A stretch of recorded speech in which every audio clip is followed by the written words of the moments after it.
இரட்டிப்பான பரிசுத்தாவின் வரத்துக்காக இயேசுவை அலட்டுங்கள். அலட்டுங்கள், அது ஆங்கிலத்தில் ட்ரபிள்னு அர்த்தம். Trouble Jesus for the double portion of the Holy Spirit. ஒரு வசனம் பாருங்களேன், 2 ராஜாக்கள் 2ஆம் அதிகாரம் 9ஆம் வசனத்தில் பாருங்களேன். என்ன கேட்டாரு எலிசா எலியா கிட்ட?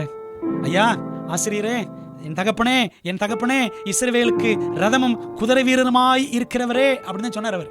எனக்கு என்ன வேணும்? உம்மிடத்தில் உள்ள ஆவியின் வரம், உம்மிடத்தில் உள்ள அந்த ஆவியின் அபிஷேகம் எனக்கு 2 மடங்கு வேண்டும் என்று கேட்டார். நீங்க பாருங்க, பைபிள்ல எலியா செய்த அற்புதங்கள் 14 அற்புதங்கள், எலிசா செய்த அற்புதங்கள் 28 அற்புதங்கள் லிஸ்ட் வச்சிருக்கிறேன், பைபிள் இருக்கு.